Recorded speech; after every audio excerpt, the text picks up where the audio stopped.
Om Jnanatimirandasya Gyananjanan Shalakaya Chakshurum Militam Yena Tasmai Shri Gurave Namaha Chaitanya Namobishtam Staptap Yena Bhutale Swayan Rupa Kadamahyam Dadati Swa Padantikam. He Krishna Karuna Sindho Dinabandho Jagatpate Gopesha Gopika Kanta Radha Kanta Namostute Tapta Kanchana Gourangi Radhe Vrindavaneshwari Vrishabhanusute Devi Pranamami Hari Priya Vancha Kalpatarubhya Shakrita Sindubhya Eva Chapatitanam Pavanebhyo Vaishnavibhyo Hare Krishna Chaitanya Prabhu Nityananda Shri Advaita Gadadhara Shri Vasadi Gaura Bhakta Vrinda Hare Krishna Krishna Krishna Hare Hare Hare Rama Rama Rama Hare Hare. Vamos aqui pedindo as bênçãos de Srila Gurudeva para que nós falemos de maneira adequada do Bhagavad Gita sem interferências. Estamos no 10º capítulo do Bhagavad Gita, num dos comentários de Bhakti Rakshak Sridhar Maharaj, que compara a relação da alma com Krishna, a relação da Atma, da Jiva, usamos a palavra Jiva para falar da partícula da consciência, com Deus, que pode ser comparada à relação de amantes, né? A relação de duas pessoas que se amam do ponto de vista passional. É óbvio que a relação da alma com Deus em nada tem a ver com a luxúria material que caracteriza as relações humanas. Pois a própria definição de luxúria, segundo os Vedas, é toda e aquela atitude que se separa artificialmente de Deus, né, e faz com que a nossa busca de satisfação, a satisfação dos nossos desejos, né, seja independente de Krishna. Por que nós usamos a palavra artificial?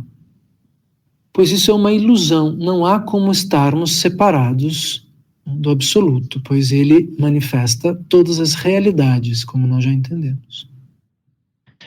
Então, a luxúria é caracterizada pelo desejo da alma individual em desfrutar, em gozar, em usufruir das energias de Deus de maneira separada.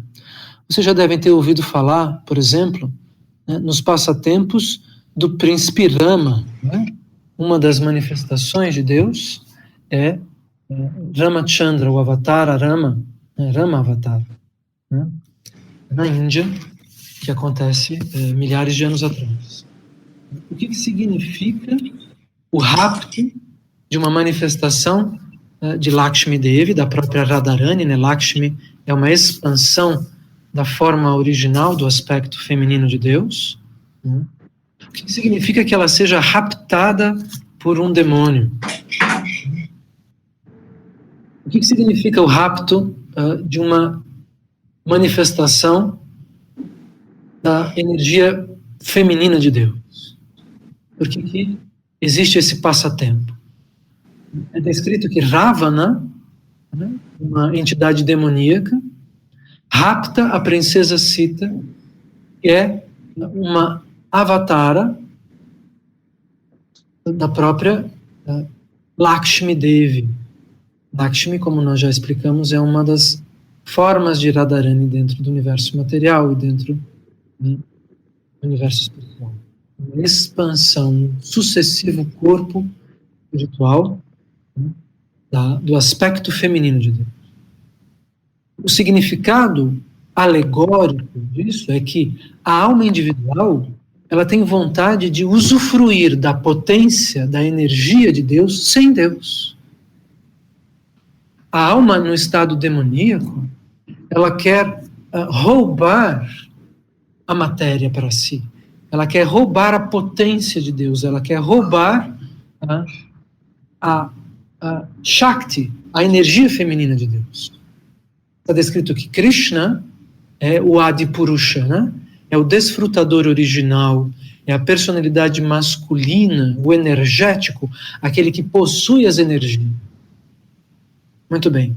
A alma individual, a Atma, a Diva, ela tem na matéria, ela cai num delírio de separação com Deus e deseja usufruir desta potência, da bênção de Deus, da matéria, da energia, da prosperidade, do prazer físico, de maneira independente. É isso que significa o rapto de Sita. Sita é a manifestação da Shakti, da energia de Deus, na forma de uma princesa na Índia. E ela é raptada por uma entidade demoníaca. Isso literalmente ocorre na matéria. Vocês devem entender que estas eras, a era de ouro, na qual se manifesta os primeiros avataras, ou em Dwapara Yuga, na era de prata,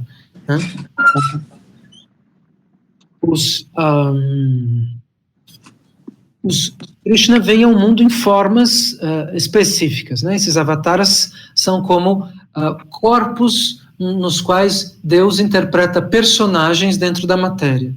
E estes passatempos de Deus, estas lilas, se diz em sânscrito, A palavra lila já sugere algo de doce, secreto, quase como um pequeno jogo. Estes jogos existem dentro da matéria para que Deus nos atraia a Ele e para que nós compreendamos como entender o infinito e como entender a ética correta de se relacionar com Deus.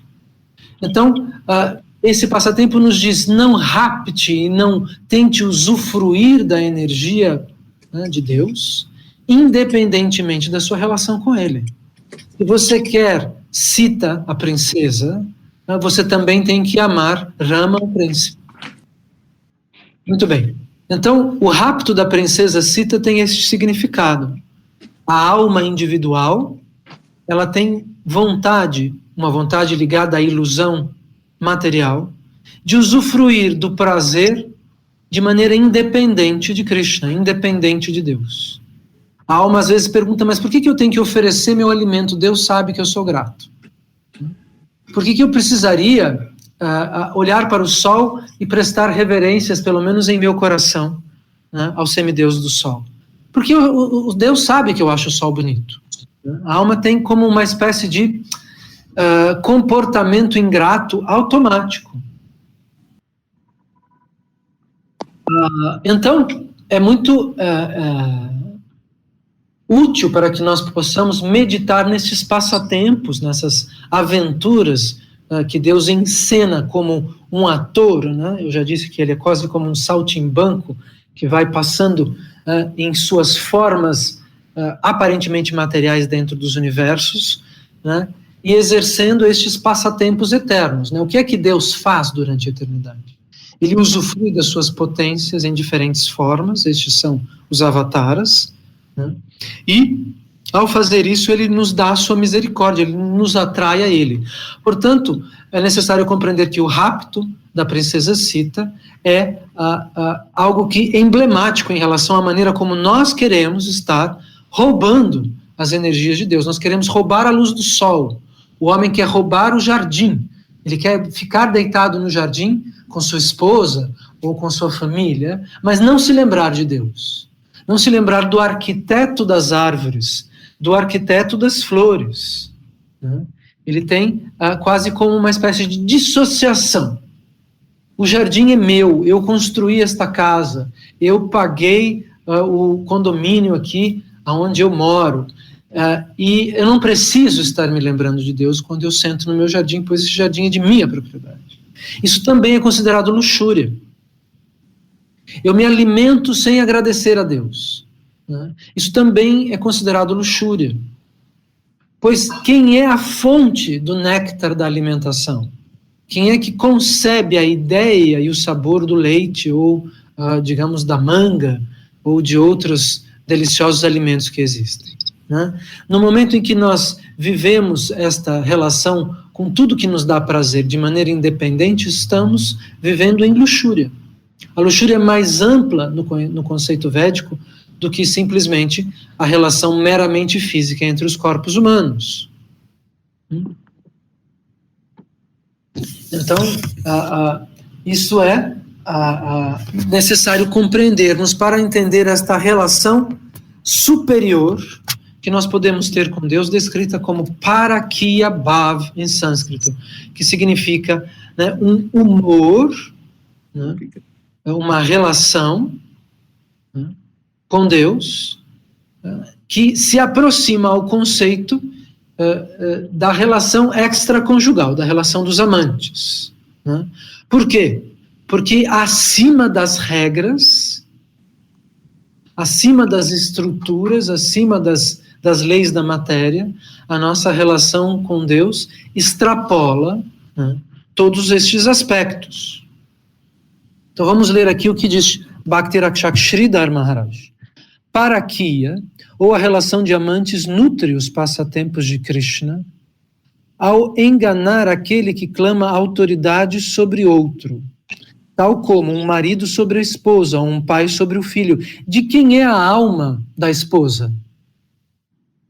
De quem é a alma do filho? A alma do filho não pertence ao pai. A alma da esposa não pertence ao marido. A alma da irmã não pertence à irmã.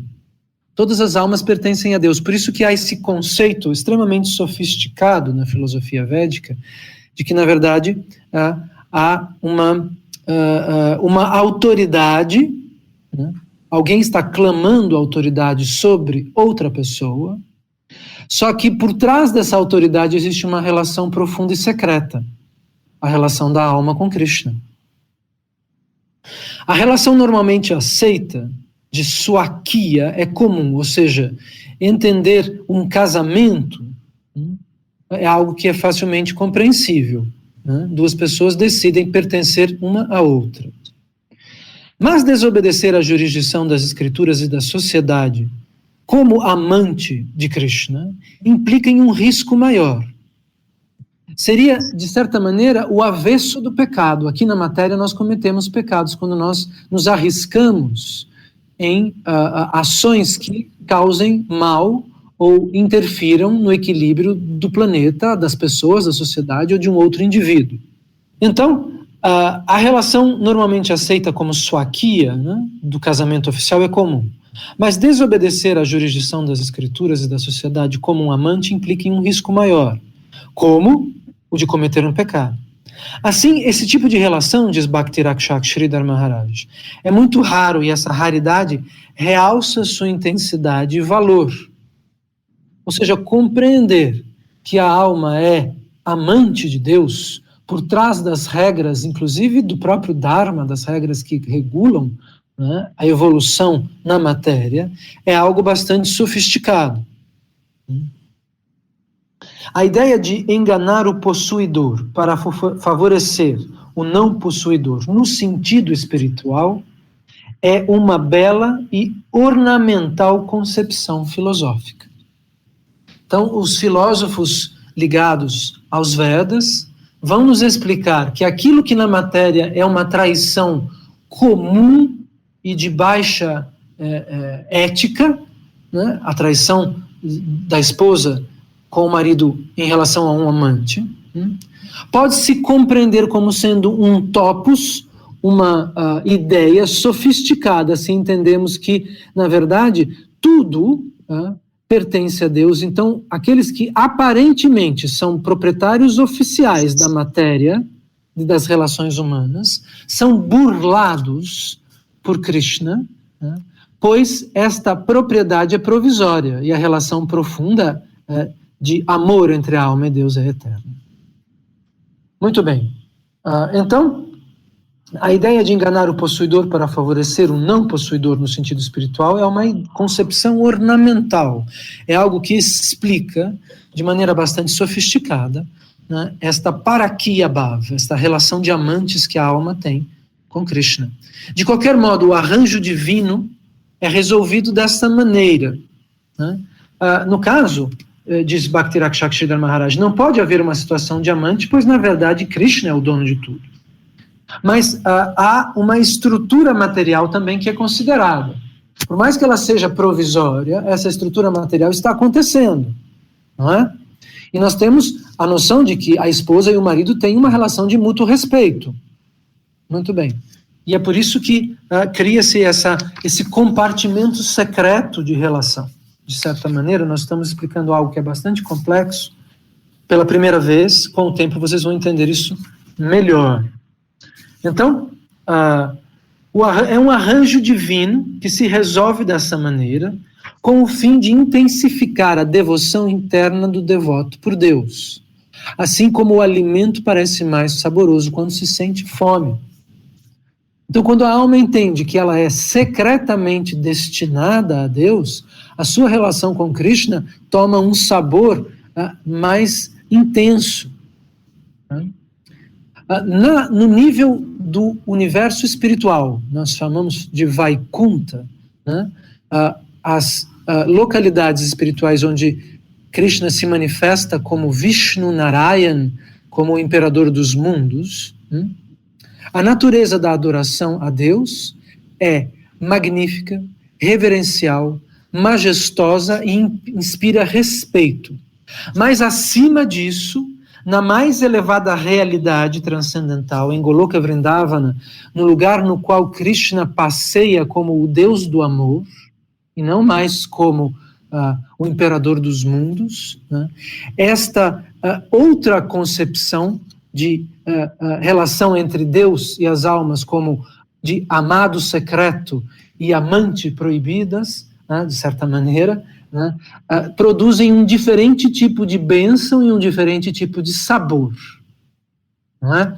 Então, nós já explicamos que Vrindavana, a floresta transcendental feita de joias espirituais, onde as almas passeiam e cruzam com Krishna na sua forma de Deus do amor, é o nível mais íntimo da realidade transcendental. É como Krishna, na sua forma original, no seu nome original, passeia, digamos assim, informalmente na sua intimidade. O que são as realidades dos mundos? Né? Por que é que existem planetas que não recebem radiação solar? Porque eles estão longe de Deus, eles são pouco íntimos de Krishna. O que significa essa diferença de faixas dentro do cosmos, né? E as faixas que existem dentro da própria transcendência? Porque há níveis nos quais estamos mais próximos de Deus e níveis que estamos mais longe de Deus. Né? A palavra ofensa em sânscrito se pronuncia aparada. Rada, né, é a potência feminina de Deus. Aparada significa longe de Rada, explicaram alguns acharyas, né? Longe da potência original de Deus. Então, quando você comete ofensas, pecados, erros, age com ignorância, ferindo aos demais e a si mesmo, você se afasta de Deus.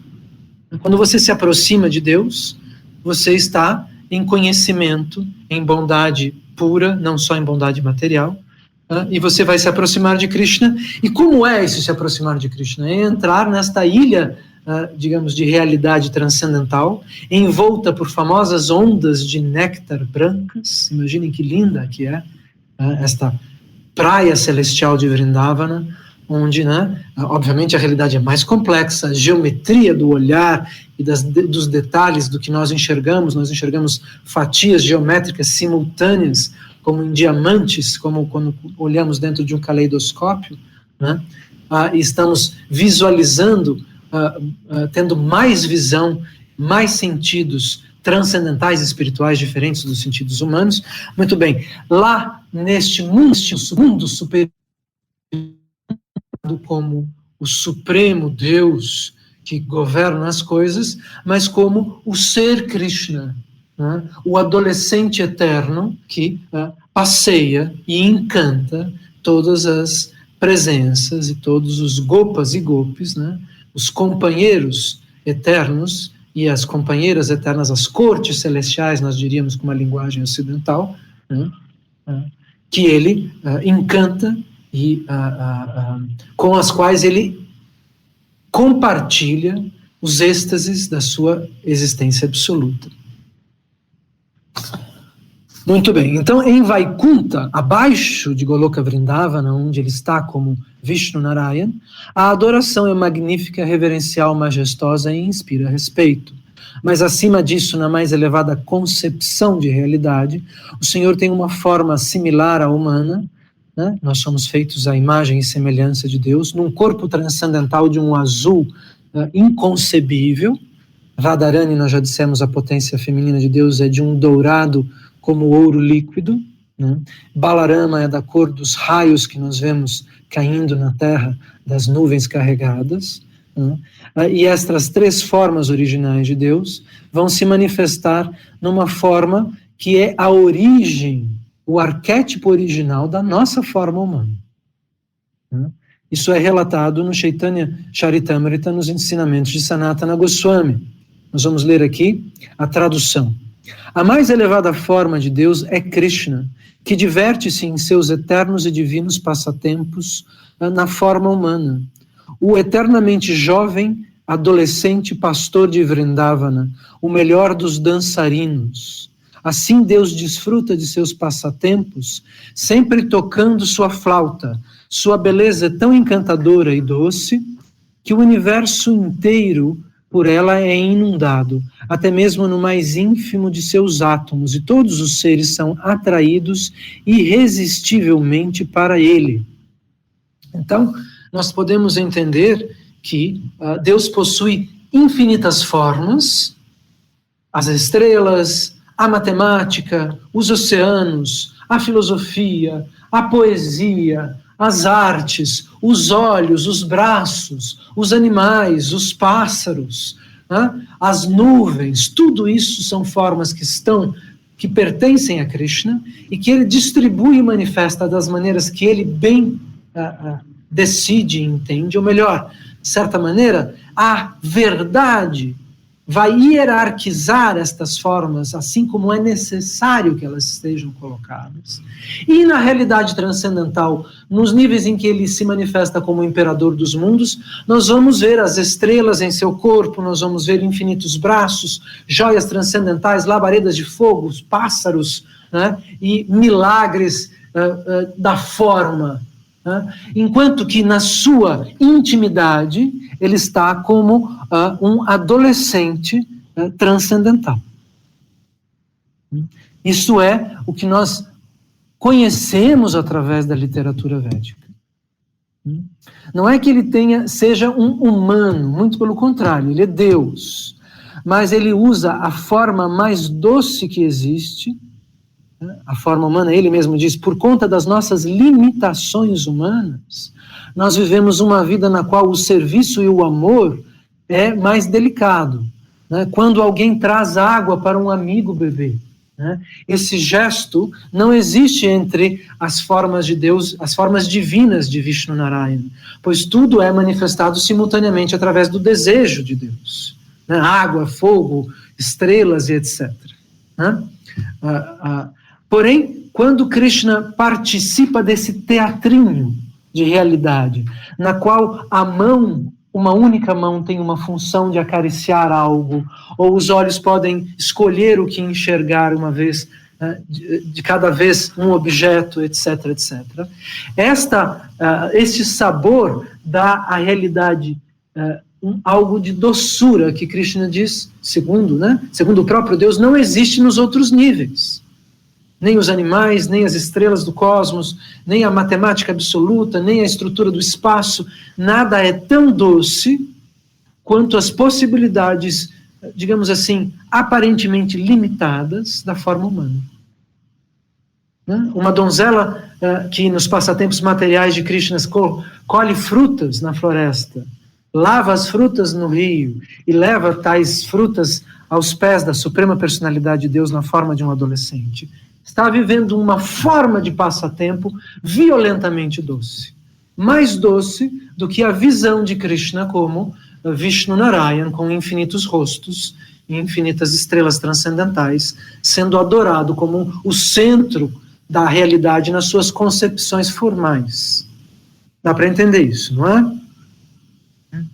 A forma original, entre aspas, humana de Krishna, é a sua forma íntima e mais secreta.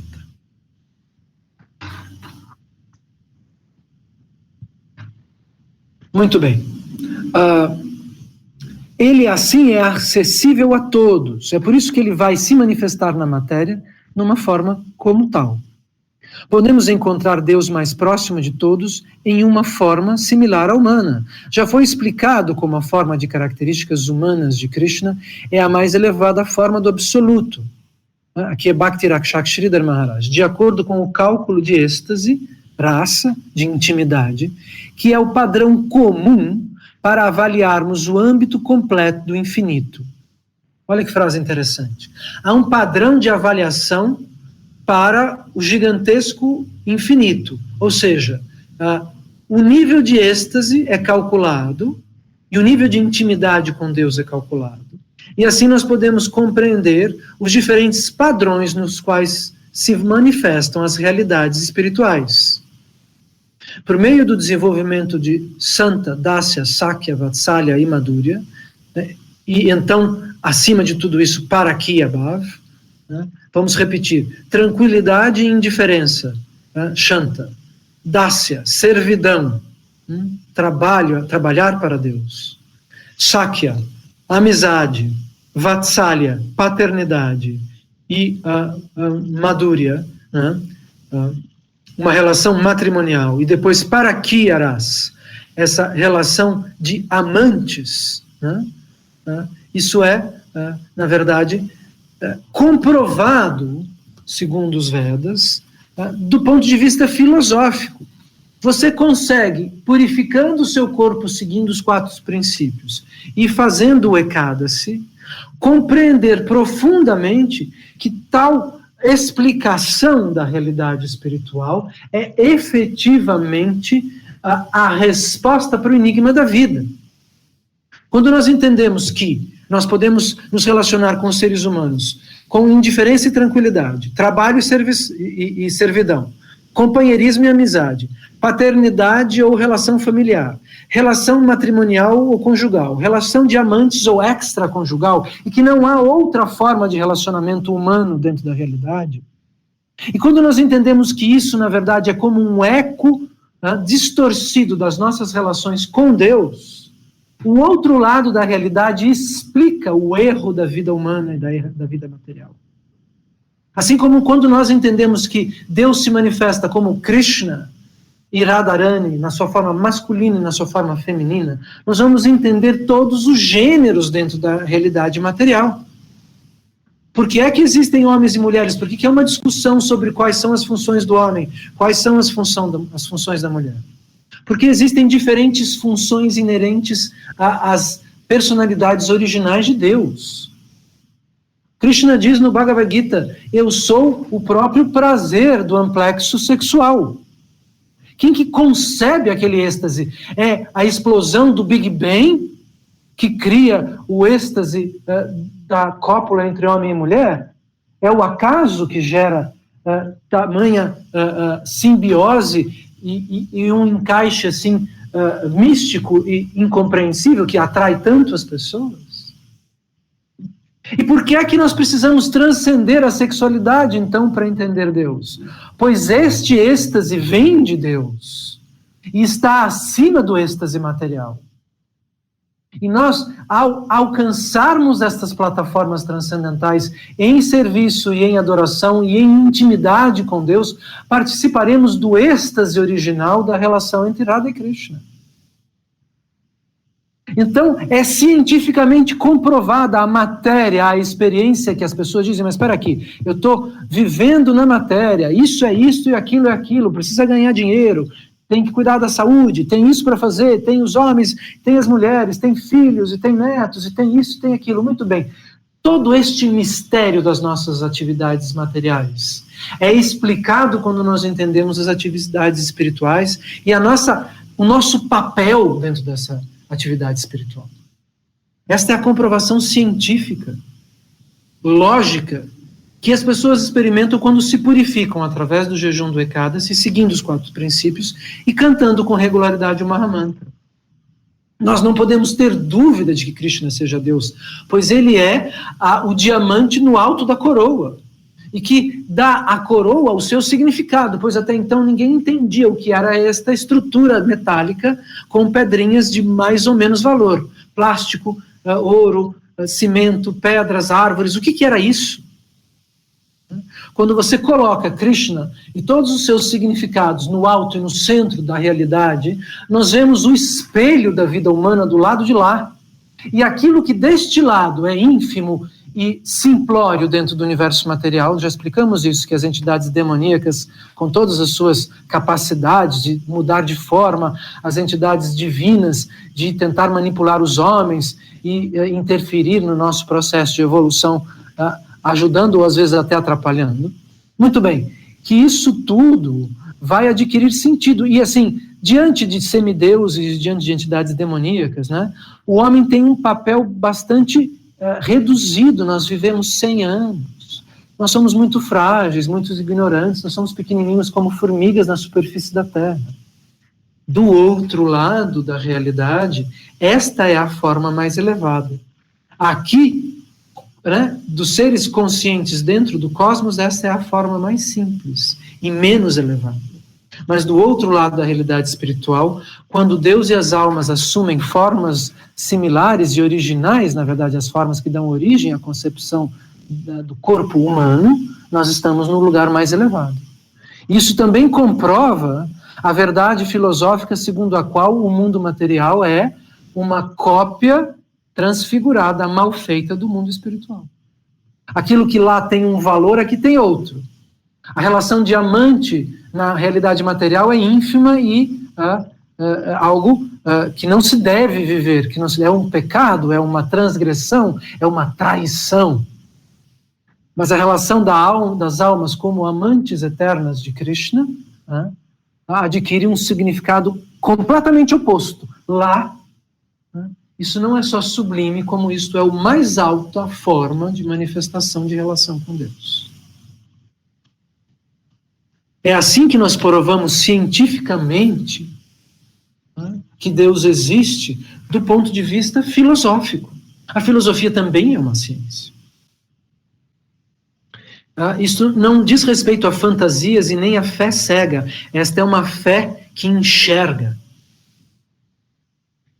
Se seguirmos a linha dos Rupanugas, na devoção da linha de Srila Rupa Goswami, né, esta base científica pode ser apreciada. Os acharyas anteriores, os grandes gurus que tomam posições sociais e lideram o movimento dos Vaishnavas, vou repetir que Vaishnava significa aquele que sabe quem é Vishnu. Vishnu significa o sustentador. E quem é Vishnu? Quem é que está sustentando os mundos? Vishnu é uma expansão de Krishna, o Deus original. Portanto, Vishnu é Krishna. Vaishnava é aquele que sabe que Krishna é a fonte do Deus que manifesta os universos materiais. Muito bem. Os acharyas anteriores nos deixaram ensinamentos abrangentes de como agir, como seguir, como conceber e como obter, como alcançar todas essas coisas. O processo de Bhakti é um processo descrito em etapas. Você está no degrau X ou você está no degrau Y e ele dura tais degraus. Os últimos degraus são os degraus, como é que se fala em português? Degraus com U, me perdoe. Os degraus finais são aqueles em que nós entramos já em êxtases específicos descritos nos Vedas. Então Arjuna vai responder a Krishna. Ele vai dizer, ó Senhor, você é o Supremo Espírito, você é o Supremo Brahman, o Supremo Refúgio e o Supremo Salvador. Todos os sábios proeminentes como Devashri Narada Muni, Ashista, Devala e Vyasadeva, o autor dos Vedas, descrevem você como o Alto Manifesto, a eterna pessoa divina, a fonte de todas as opulências, a raiz de toda a existência, de cuja divina atuação tudo emana. E agora você está pessoalmente declarando que isso é verdade. Então Arjuna estava dizendo, eu já havia lido sobre seu nome e suas potências nos Vedas. E agora você, diante de mim, está autodeclarando quem você é. Esse é o objetivo da vida, né? Nós já explicamos isso, encarnar, né, na última manifestação material como personagens, como seres humanos dentro desta lila de Krishna, desse passatempo de Krishna na Terra. Ó Krishna, ó Keshav. Keshav é um dos nomes de Deus. Aceito completamente tudo o que você disse. Na verdade, nem os semideuses, nem os demônios conhecem sua personalidade completamente. É isso que cria a batalha, né, a guerra estelar, né, de que os ufólogos estão tão interessados. Vamos repetir essa frase. Nem os semideuses, nem os demônios conhecem sua personalidade completamente. Ó pessoa absoluta, Pai universal, Senhor de todos os seres, Deus dos deuses, Senhor do universo, somente você pode conhecer a si mesmo por sua própria potência divina. E agora, por favor, implora Arjuna, descreva-me completamente suas opulências pessoais, com as quais você penetra todos estes mundos e universos. Senhor de divina potência, como posso estar constantemente absorto em pensar em você, mesmo imerso neste labirinto de realidades, né? Entre parênteses. Como posso conhecê-lo e em que formas eu devo pensar em você? Ó Janardan, um dos nomes de Krishna. Ó Janardan, por favor, descreva-me outras vezes em detalhes suas opulências e o caminho da devoção a você, pois nunca me canso de ouvir suas doces palavras. Bhagavad Gita tem esse feitiço, né? Quando nós lemos, nós ficamos encantados. Ninguém pode falar dessa maneira. Essa é uma outra prova científica da existência de Krishna. Quem é que fala como Krishna fala? Quem seria o autor desse diálogo, se não alguém que conheceu e viu Deus, como o Vyasadeva? O Vyasadeva, ele tinha visão destas cenas, né, eternas, armazenadas dentro do éter, e ele simplesmente, literalmente, copiava os diálogos assim como eles aconteceram. O Senhor Supremo respondeu: ó Arjuna, minhas glórias são ilimitadas e por isso eu devo explicar a você minhas principais opulências transcendentais, manifestadas nesse mundo por minha potência divina. Ó conquistador do sono. Olha que interessante essa frase. Krishna está dizendo que os nossos impulsos, o sono é algo que participa inclusive da reconstrução da nossa saúde. Mas há um nível da realidade na qual o homem, a consciência, por ser devota de Deus, é capaz de manipular as regras e as estruturas da saúde, da sobrevivência, né, da alimentação e, no caso, também do sono. Ó conquistador do sono, eu sou a super-alma no coração de todos os seres. Eu sou o seu começo, seu meio e seu fim. De todos os deuses, eu sou Vishnu. Das estrelas, eu sou aqui na tradução está escrito, eu sou das luminárias, das fontes de brilho dentro do cosmos, eu sou o radiante sol. Dentre as estrelas, eu sou a lua, e Krishna está dizendo que a lua não é um mero satélite, mas ela é da categoria das estrelas. Quem é que poderia distinguir isso com perfeição, senão o próprio Deus, que é aquele que concebe a essência da lua, né? Dos Vedas, eu sou o Samaveda. O Samaveda é aquele que possui os hinos e os cânticos relativos a Krishna. Então, por que ele está dizendo isso? Ele está dizendo que através do cantar, nós nos conectamos com Deus. Dentre os Vedas, aquele que possui os mantras sagrados é o mais elevado. Portanto, já nesta frase ele está falando sobre cantar os santos nomes. O Mahamantra, o Harinama, como nós dizemos, já está contido nesta afirmação de Krishna, pois ele é o livro dos mantras. Dos semideuses, eu sou o governador do cosmos, né? Indrade.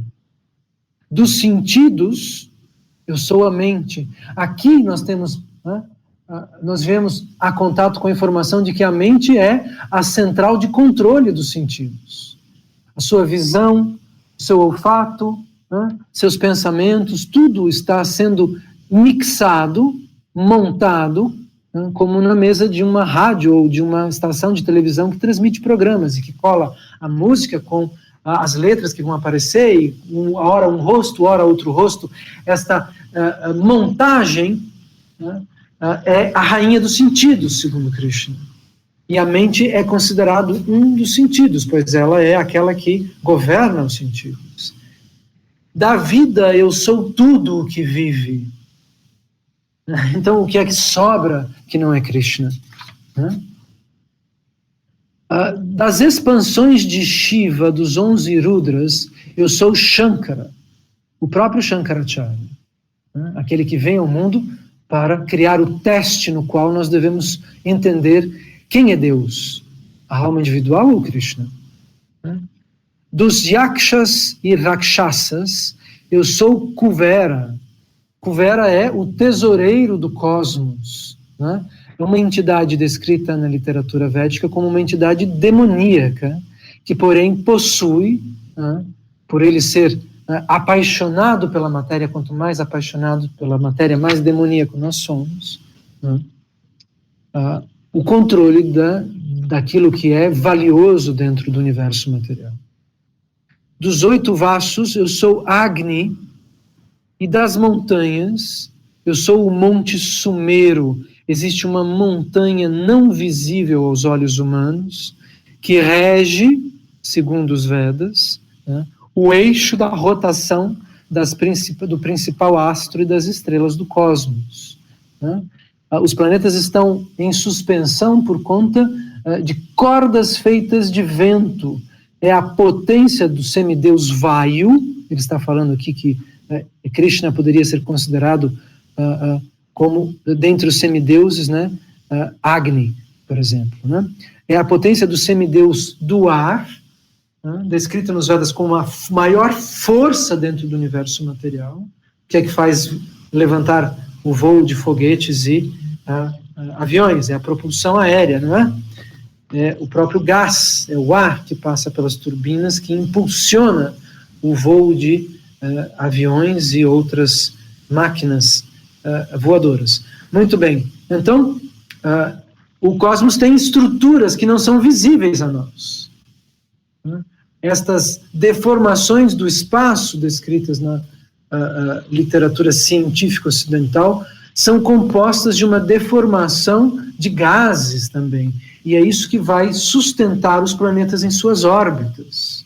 Portanto, Krishna está explicando segredos do cosmos. Existe também uma espécie de coluna, o Monte Sumero, na verdade, ele é uma coluna de ouro invisível aos olhos humanos, que rege o perno do eixo da rotação do próprio Sol, por exemplo. Né? Então, ele diz, Arjuna, você deve me conhecer como o líder de todos os gurus, de todos os sacerdotes. Brihaspati, a personificação divina, né? Ou seja, o semideus que rege Júpiter. Então Krishna diz, de todos os mestres dentro da matéria, eu sou a personificação de Júpiter. Né? Eu sou Brihaspati. Dos generais, eu sou o filho do senhor Shiva, Kartikeya. Dos reservatórios de água, eu sou o próprio oceano. A ideia de oceano é Krishna, se nós estamos falando em água. Dos grandes sábios, eu sou Brigu Muni. Eu não vou poder contar para vocês, né, a personalidade de Brigu nesse momento, pois há muitos detalhes aqui. Das vibrações sonoras, eu sou a sílaba original, o Om, que vai gerar os átomos, as moléculas, e antes disso o espaço. De todos os sacrifícios, de todas as ações sagradas, todos os sacros ofícios, eu sou o canto dos santos nomes, eu sou o Mahamantra. Das coisas imóveis, eu sou os Himalaias. Krishna é a gigantesca e massiva cordilheira, né, de pedras monumentais que são a espinha dorsal do mundo terrestre. Dentre as árvores, eu sou Ashwavata, eu sou Narada Muni dentre os sábios divinos. Narada Muni é um sábio que atravessa os mundos materiais, sucessivamente, lecionando sobre Krishna em diferentes planetas. Sou o rei dos Gandharvas entre os cantores celestiais. Então existem planetas dentro do universo material, isso é descrito na literatura védica, nos quais seus habitantes, os Gandharvas, entoam sucessivamente hinos maravilhosos em adoração a Krishna, ininterruptamente, dentro da realidade material. E dentre os seres perfeitos, ele é Kapila Muni, aquele que explica, dentro da literatura védica, a natureza dos elementos e o processo da vida espiritual. Dentre os cavalos, saiba que eu sou o Chaishvar. Não, eu pronunciei errado, não sei pronunciar esse nome em sânscrito, porque tem duas duplas de CH e várias letras que se repetem, e vou tentar. Uchaishrav. Uchaishrav. Então, de todos os cavalos, Krishna é o cavalo original. Que animal lindo o cavalo, imaginem esse cavalo branco original, que quem é, senão o próprio Deus? Que nasceu do oceano de néctar. Então, da onde nasce o cavalo na mente de Deus e no universo material? Krishna está revelando esta forma da minha existência, né? O protótipo do mais lindo animal que existe sou eu, e ele nasce do meu oceano de néctar. Saiba que eu sou Airavata dentre os elefantes. Isso é bastante charmoso também dentro da literatura védica. Segundo os Puranas, Indra, a personalidade cósmica que preside todos os semideuses, o monarca dentre os planetas da realidade cósmica, senta-se sobre um elefante astral. Ele não é espiritual, ele é uma forma material sutil de um gigantesco elefante branco, que é, digamos assim, o carro deste semideus dentro do cosmos. Nós estamos acostumados a pensar em naves espaciais. Mas quão espetacular é um cavalo alado ou um elefante astral que pode transportar em glória e opulência uma personalidade cósmica de maneira muito mais rápida, pois ele tem os segredos de acesso do espaço sideral decodificados para sua manifestação, do que um lindo elefante. É melhor andar de carro ou com um majestoso elefante branco sobre as ruas do espaço sideral? Então nós temos que entender que tanto a tecnologia dos carros, da engenharia, desses assim chamados extraterrestres, na verdade vem de Krishna, e ela é superada por outras formas que ele mesmo concebe na utilidade de transportar os semideuses dentro do universo material. Voltando ao texto, e dentre os homens, eu sou o rei. Das armas, eu sou o raio que cai das nuvens. Então, Krishna está dizendo algo bastante complexo. O raio, o relâmpago e o raio que estraçalham as árvores, que caem no mundo material de maneira extremamente impressionante, que aquilo é uma arma. Às vezes a gente tenta entender Krishna de maneira metafórica, mas muitas vezes ele está sendo literal. Aquilo é controlado pelo próprio Indra. Como é que esta personalidade cósmica, o rei dos semideuses, controla os planetas? Ele controla os planetas, pois ele controla o clima dos mundos. E a grande arma que produz prosperidade nos mundos, além dos raios, é a própria chuva. Então, a entidade cósmica que controla a produção de água e de energia elétrica dentro dos mundos é o rei dos semideuses. As pessoas estão falando, existem tais planetas e tem tais seres, e fulana escuta falar não sei qual ET. Sim, mas esse blá blá blá, né, é superado pela posição de quem são esses semideuses. Muitas pessoas jamais ouviram falar do Senhor Indra, mas ele é a potência cósmica, a alma, a diva, a alma igual à nossa, que karmicamente interpreta o papel daquele que distribui chuvas, raios e relâmpagos, nuvens, bênção, água e prosperidade para os mundos que existem dentro do universo. Alguém é responsável por isso. E das vacas, ele também é a vaca Surabhi, a vaca celestial, que, digamos assim, produz o néctar do leite transcendental, que é uma das formas de bênção de Deus. Ele é o protótipo original dos animais, né? Ele está manifestado nestas formas, ainda que como Krishna ele seja separado destas formas. Não é que nós devemos entender que Deus é a primeira vaca da existência, ou Deus é o primeiro cavalo da existência. Não, pois Deus é Krishna.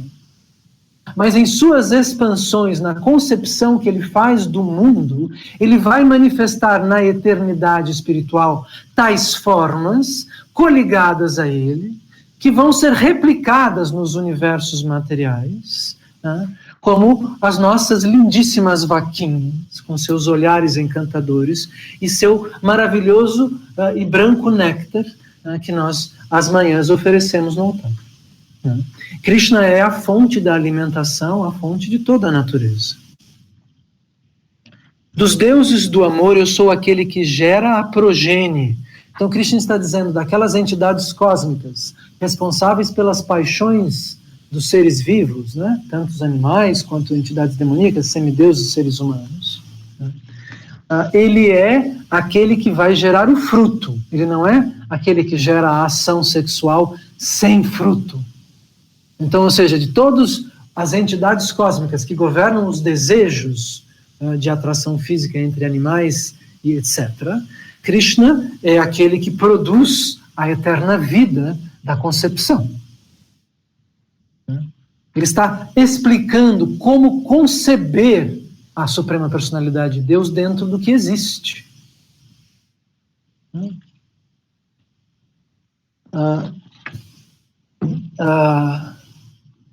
Das serpentes não venenosas, eu sou Anantanaga.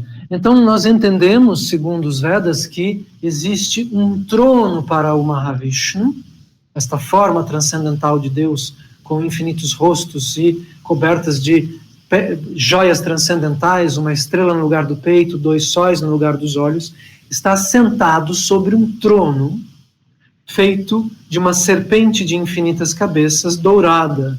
E na testa de cada uma destas cabeças existe uma joia transcendental. Esta é a forma com a qual Deus decide se posicionar, se Ele quiser, assumir uma forma que para nós corresponde a sentarmos. Por que é uma serpente? Pois ela é considerada como o servo principal de Deus, pois ela está sustentando os universos. A forma do Mahavishnu que flutua fora da plataforma transcendental e que vai manifestar as células cósmicas, como já explicamos algumas vezes e como vamos explicar com mais detalhes nas próximas aulas, está apoiada numa espécie de serpente transcendental espiritual, de um ouro, obviamente, espiritual, coberta de joias e que vai apoiar estes universos. Como é que eles vão rodar como uma conexão molecular de átomos e moléculas ao redor do corpo transcendental de Deus? Pois elas são apoiadas por uma estrutura espiritual em forma de uma serpente de infinitas cabeças. Aquilo que na realidade transcendental tem um valor na matéria tem um valor contrário. Aquilo que para Deus é o servo original, esta serpente de ouro extremamente servil, aqui na matéria interpreta o papel de um grande perigo. É assim que nós podemos entender que no cosmos as formas de réptil são perigosas, tanto do ponto de vista das encarnações das outras dimensões, dos planetas demoníacos, tanto quanto na matéria, o fato de que esse animal interpreta o grande inimigo. Não é? Então há como um espelho retorcido dentro da realidade material. E esta forma transcendental, esta serpente maravilhosa que obedece a Deus e estrutura as formas da realidade, tanto espiritual quanto material, na matéria tem um outro valor. Muito bem. Ele vai dizer que dos Daityas ele é Prahlad Maharaj. Né? Nós precisaremos falar uma aula inteira sobre Prahlad Maharaj, se não mais do que isso no futuro. Né? Dos ministros ele é Yamaraj. Ele é o semideus que preside a morte dentro do cosmos. As pessoas já ouviram falar dos processos de reencarnação. Eles acontecem diante de um semideus específico. A divindade que preside o processo kármico depois do desencarne chama-se Yamaraj. O senhor do castigo, o senhor do karma. Então, ele é o próprio tempo. Ele diz, eu sou o tempo, Arjuna. Dos animais, o leão, dos pássaros, eu sou o Garuda, a águia transcendental que transporta Vishnu. O pássaro original, o protótipo ideal e divino da concepção daquilo que tanto atrai os olhos humanos, os passarinhos que voam para lá e para cá. Dos que santificam, eu sou o vento. O vento, os elementos materiais, purificam o homem. Se você não tiver água para limpar suas mãos e você tenha ido mesmo até ao banheiro, você pode lavar suas mãos com a terra. A terra, por ser um elemento fechado, um elemento em si, ela é capaz de purificar qualquer coisa, assim como o fogo, assim como a água, e mais do que tudo o ar. Se você se expõe ao vento, você é purificado, as moléculas da sujeira vão sendo lavadas da superfície da sua pele por esta potência.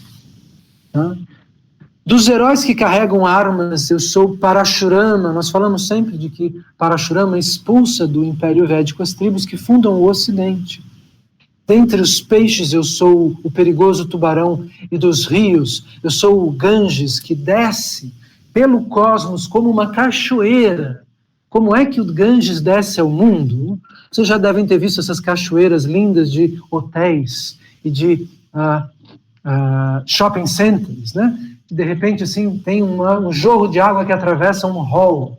É assim que o Ganges, o rio sagrado, saibam, é descrito na literatura védica como uma torrente de água que desenha um percurso no cosmos e que aterriza em todos os planetas, planeta após planeta, e que desce ao mundo material como uma espécie de pulverização, como uma espécie de nuvem, como uma neve, e decanta sobre o Senhor Shiva sentado sobre os Himalaias. Isso não é mitologia, isso é como é concebido o milagre das estruturas cósmicas e astrais invisíveis aos olhos humanos e que trazem a bênção da água e da vida ao mundo material.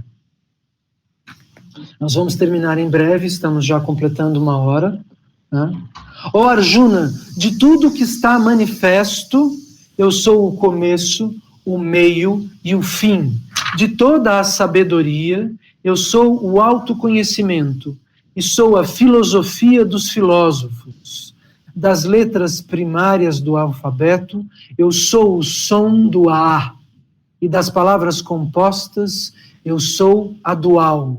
Somente eu sou o interminável fluxo do tempo e dos criadores universais, eu sou o Senhor Brahma de 4 cabeças. Muito bem, nós vamos continuar a partir daqui, na próxima aula, do verso 34. Agradeço a presença de todos vocês. Vanchakalpatarubhyascha kripa sindubhya evacha patitanam pavanebhyo vaishnavebhyo namo namaha.